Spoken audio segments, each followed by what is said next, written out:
Hello, everybody, and welcome. What you don't know is this is our second go at this, and I'm going to try and get through the Premier League predictions because I pressed the wrong button at the end. So if anyone's got any commiserations from me in the comments, I'd love them. Please don't mock me for this, although I feel you're going to. Mikey, I know how you are, and I know what all your predictions are because we've already recorded them once. But how are you, sir? Yeah, I'm doing all right, Ben. Thank you. Yeah, you did beat me last week, didn't you, in these predictions? But maybe there's going to have to be some points deductions now. I'm still thinking about the bad news, honestly, but a lovely week from me last week. Two scores, bang on. I had Fulham 1, Liverpool 3, and Wolves 0, Arsenal 2, which took me to a rare victory. But all the good that had done for my self-esteem has been reduced by messing up the recording that we just made. I promise, guys, you know that Tenacious D, that it was the best song ever, but we forgot it. That was the best prediction show ever, but we've forgotten it. You get involved in the comments with your own predictions. Give yourself a point for a correct outcome, 3 for a correct scoreline. Give yourself a bonus point for your biggest shout. We're looking for an underdog or a 5 goals or more prediction. Mikey, here we go again. West Ham versus Liverpool. Yeah, West Ham out of Europe, aren't they? And it looks like qualifying for next year is going to be very, very tough for them as well. They were thrashed 5-2 at Crystal Palace last week. That was a woeful performance, and they've only got one win in 8 at home, really struggling at the London Stadium. I think we might be seeing the end of the David Moyes era. I think it's probably the right time for him to go.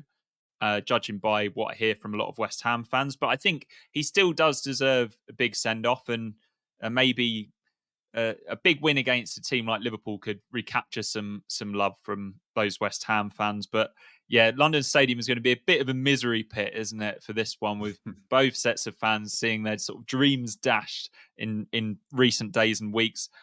Liverpool's Klopp send-off dreams are now over, aren't they? They're out of this title race. They looked very low on ideas at Everton and just couldn't match their intensity at Goodison. The goals have dried up as well at the worst possible time.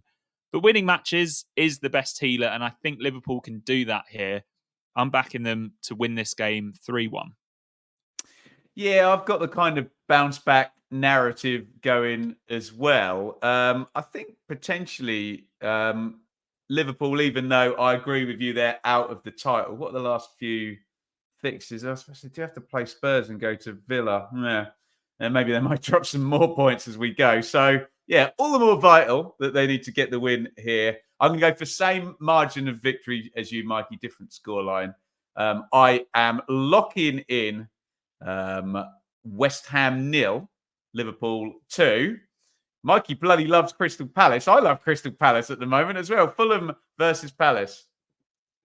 Yeah, Fulham v Crystal Palace. That neither team are on the beach yet, but maybe just enjoying a nice stroll up the River Thames on Saturday. As I told you earlier, my wife is going to this game while I'm going up to the pressure cooker of Hull City versus Ipswich. So yeah, completely contrasting vibes there. But yeah, Fulham had their moments last week against Liverpool. They are a really strong attacking unit at the moment. They were missing Willian in that game as well, but still looks strong going forward. He could be back for this one, but he might be missing again.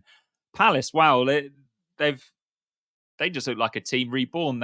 I don't think Crystal Palace fans have ever seen their team press with such intensity like they did last night against Newcastle. An incredible performance there at Selhurst Park, backing up the recent incredible result at Liverpool.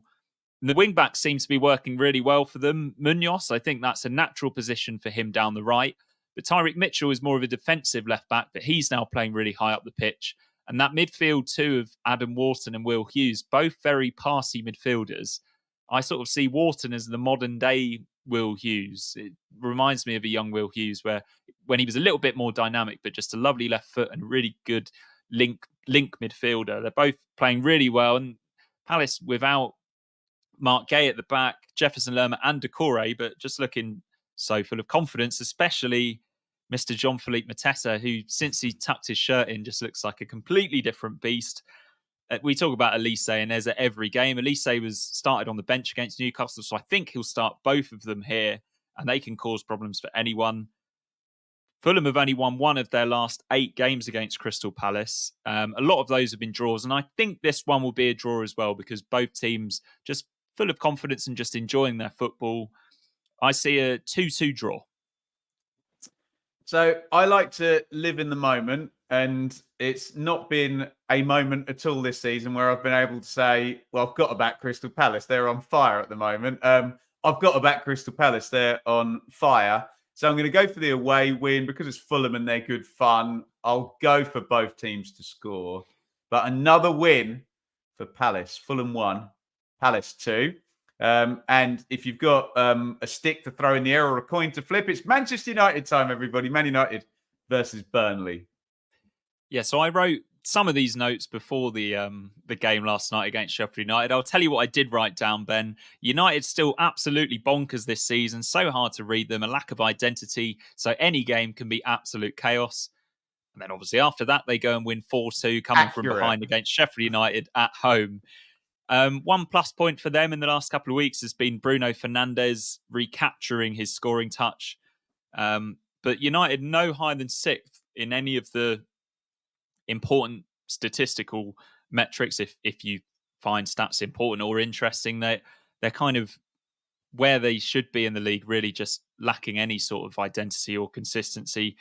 They'll hope for some big changes in the summer. Burnley, fantastic win at Sheffield United, and they're not dead and buried yet. They've only lost one of their last 7 away from home.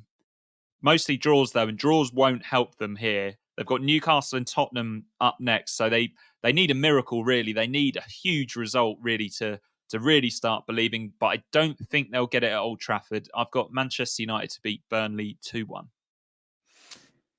I think I agree with you. I know I've done a lot of silly Man United predictions this season, but I just don't see Burnley as the sort of side who are going to go there and take advantage. And, given the huge gulf in budgets and playing squads, when you're not sure and it could go any which way, I think I'm going to have to go with Manchester United. I'm going to go for a high scorer, Mikey, but I'm going to save my bonus point for later.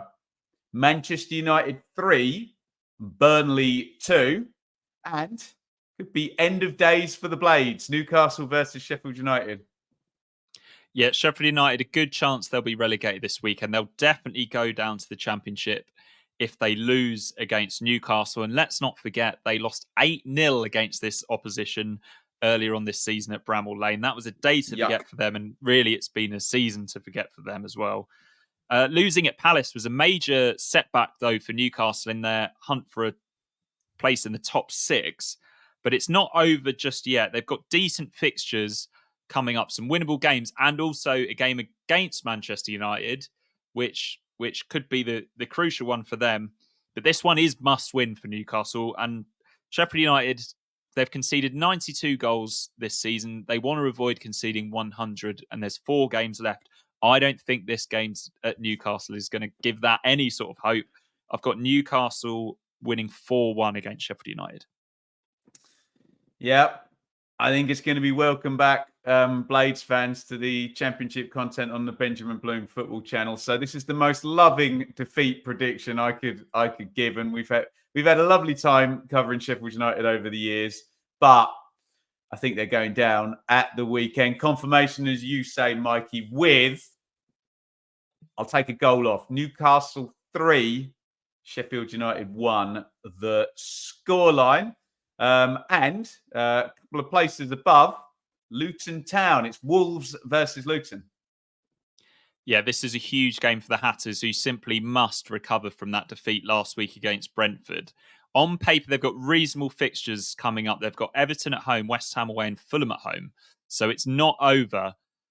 They're missing a lot of important players, but they just need to find something. They've done it a couple of times already this season, where you've started to worry about Luton, but then they've managed to pick up a couple of positive results, and then it looks on again. I think really a positive result has to happen this week for Rob Edwards.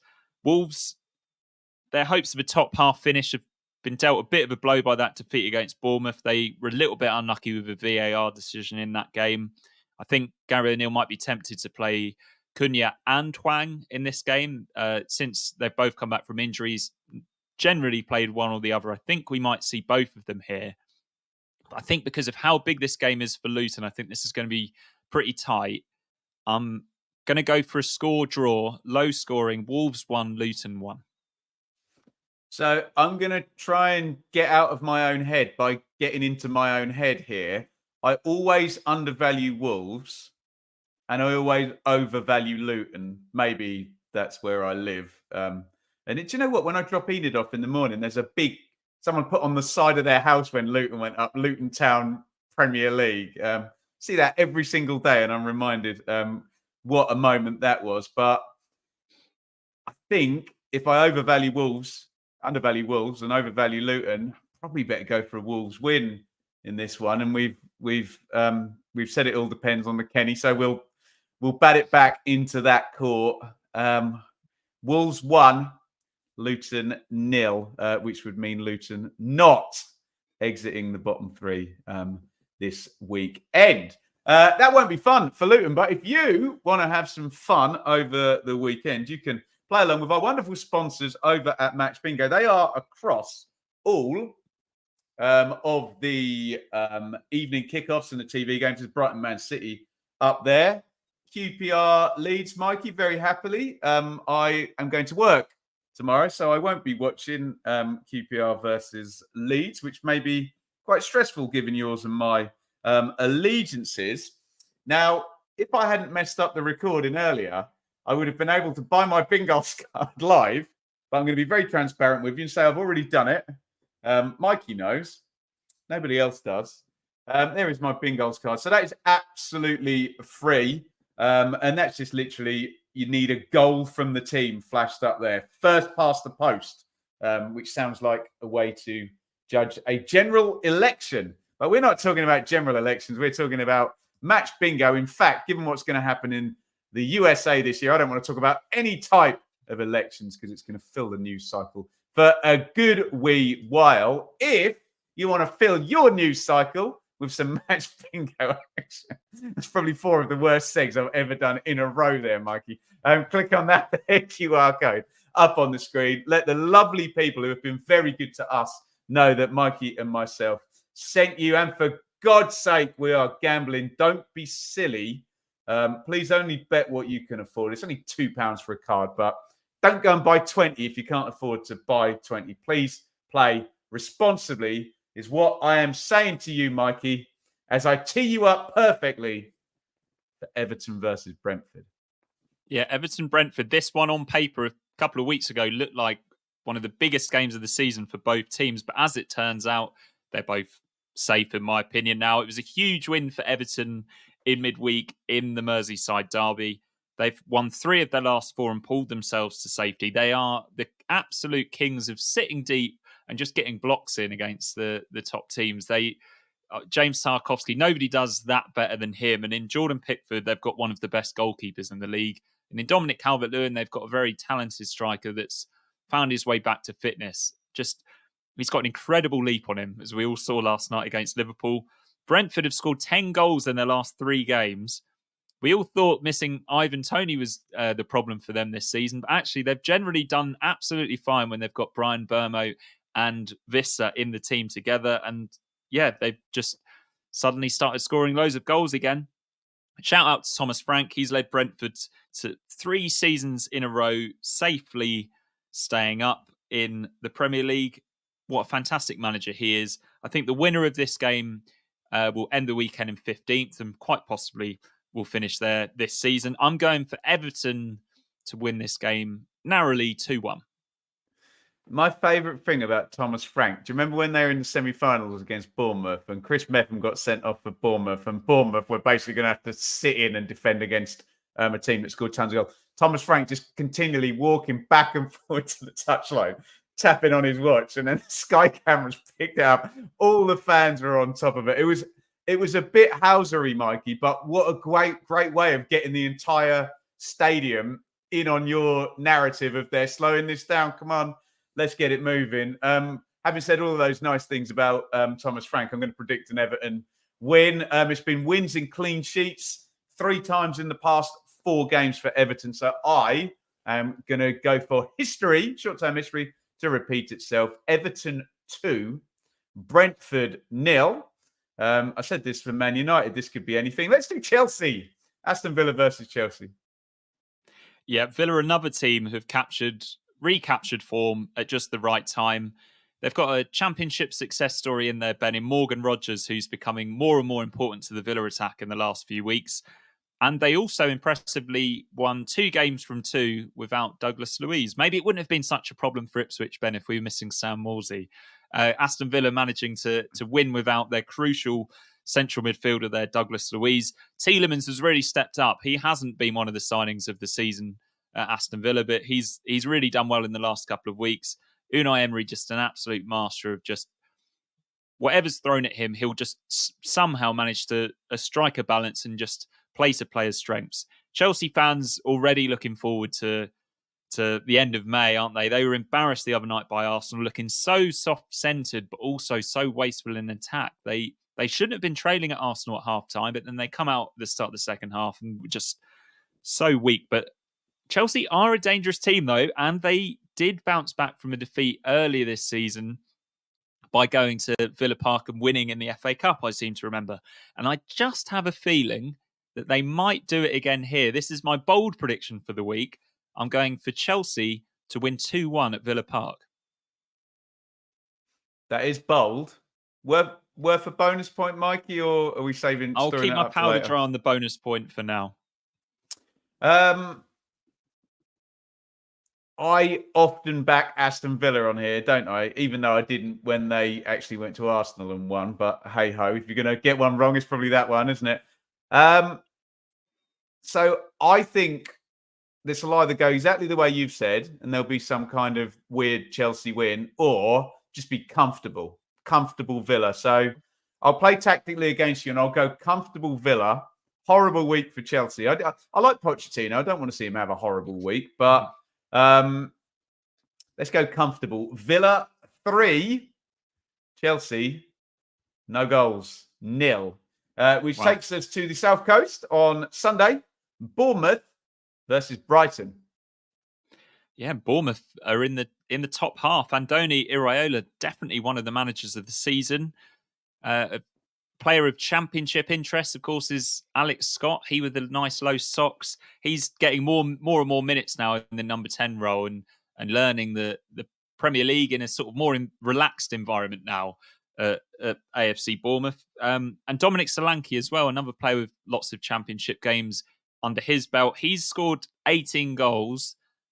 A lot of people know that, but he's definitely in the hunt to win the Golden Boot this year, especially with Cole Palmer getting an illness the other day and Erling Haaland sort of in and out of the Manchester City team, struggling for fitness and form. So yeah, he's not out of it, and he might look at this game at home to Brighton as an opportunity to pull himself level with those guys. Brighton obviously play tonight, so it's kind of difficult to predict this game for them. They might have beaten Man City again. They did last season at the end of the season, although that was when City had already won the league. Top 8 isn't out of the question for Brighton, but they just need to somehow find some consistency that they've otherwise struggled for this season. I just think this game could be complete chaos, Ben, which is why I'm going for my bonus point here. I'm going for Bournemouth 3, Brighton 3. Get it in there. There's the bonus point for 6 goals. I think being Brighton have got a horrible assignment tonight as we're recording, that they might be a bit knackered and a bit leggy and not be at it at Bournemouth. And like you've said, Bournemouth have been at it quite a lot this season, haven't they? So I'm going to back the home win just by the odd goal. Bournemouth 1, Brighton 0. And we're saving the best till last here. They're not actually the top 2, but they may well end the, as of Friday, they may be going into the weekend as the top 2. So let's deal with Arsenal and Man City. And it is the North London derby, Mikey. Spurs, the Arsenal.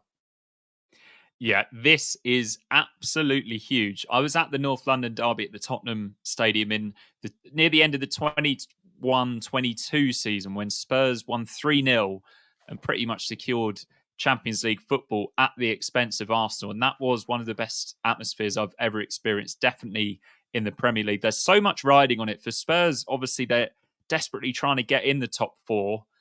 But maybe even more so for Tottenham fans, wanting to end Arsenal's title dreams as well is something that really whets the appetite for them. And as a consequence, they're going to be so up for this game.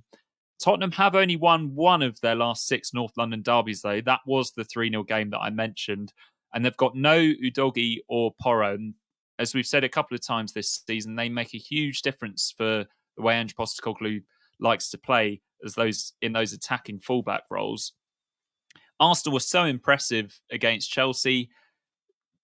Players like Saka and Ødegaard, who were starting to look really tired, just looked anything but against Chelsea. They were just so good, just connecting so well and just looked so confident. So something's gone on there behind closed doors, I think, with Mikel Arteta. And he's really got the Arsenal players believing that they can do this.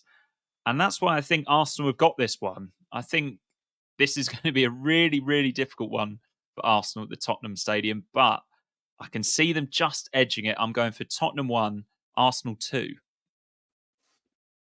So I'm going to go down the English, I love the underdog route here. And I just think it'd be great if Arsenal could just pit Man City to this title. A side that was going to do that, Mikey, would probably turn up to a difficult away game and just get the job done in efficient fashion. Although we talked about Man United in the late 90s, they would win quite chaotically sometimes, but still get the job done, wouldn't they? I'm going to go for, it's a different era. It to be a bit smoother, plain sailing then. So I'll go for Spurs 0, Arsenal 2. And again, we don't know what has gone on with Manchester City. They will be playing last, though. So that would, whatever happens against Brighton, that would see Arsenal to the top of the league table ahead of this game. Nottingham Forest versus Man City. And Mikey, I'm going to break the habit of a lifetime. I'm going in first. And I'm going to play my bonus point here. But it's not what you think it is. I'm going to go for a draw in this one. Forest 1, Man City 1. But after all the shenanigans this week, let's go for Nottingham Forest to get a penalty against Manchester City and for the Nottingham Forest goal. Well, actually, will you still give me the bonus point if I say 1-1 and Forest get a penalty? Yep, sure, absolutely. That works? Yeah. So, yeah, I think all eyes on any Nottingham Forest player going down. And to be honest, if I was a Forest player, I'd just walk into the box and just fall over and see what happens at any point now. But that also plays into my nice, fun narrative about Arsenal winning the title. No offence, Pep, who we love. But, Forest 1, Man City 1, Forest to be awarded a penalty. Yeah, Forest, as you've alluded to a few times, they're very, very unhappy about refereeing decisions last week and their defeat at Everton. And Pep, meanwhile, is unhappy with scheduling, I believe.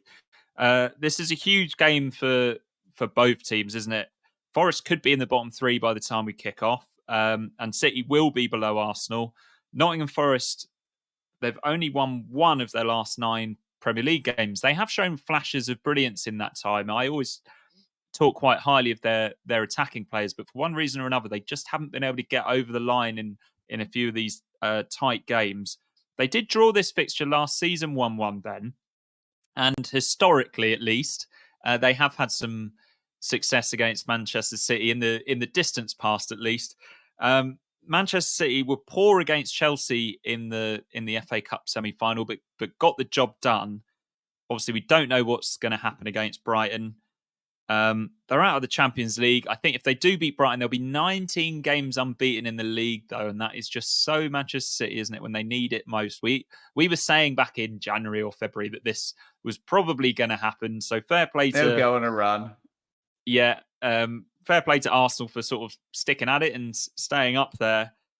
I don't think the result that Arsenal need is going to happen here. I'm predicting Nottingham Forest 1, Manchester City 3.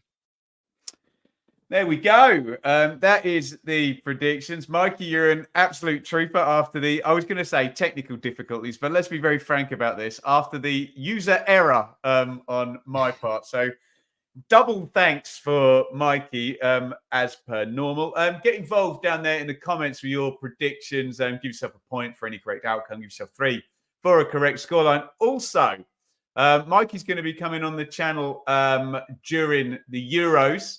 So let us know what sort of content you might like, in terms of maybe a predictions show, maybe a review show. Let us know what you'd like to see, and we'll try and figure out what it is we are going to be doing. Mikey, I'm going to allow you to talk about the Championship for a few seconds. You're off to Hull. It's supposed to be fun, but it's going to be a nerve-wracking weekend, isn't it? Yeah, this is going to be nerve-jangling. I'm going to try and enjoy the journey and not worry too much about the destination. But yeah, it's going to be a tough one. As we're talking about the Championship, I will recommend that Premier League fans as well as Championship fans tune into Ben's excellent Championship check-in podcast with Sam Parkin. That's already on his YouTube channel, and the predictions as well, where I'm hoping that Ben's going to beat Sam Parkin in the Championship predictions, and obviously I hope that I beat him in these Premier League predictions. Yeah, one part of that more likely than the other, given my record against Mr. Parkin recently. But thank you for the endorsements, Mikey. Get your comments in, and we will see you next week for the next round of Premier League predictions. Now, you might see a YouTuber with millions of subscribers and views a week driving a Bentley. It's a bit more modest, I have to say, when you're covering the Championship. So if you can find a few quid each month to support over on Patreon or by hitting the join button here, you are making the world of difference for myself, Shaylee, and Enid.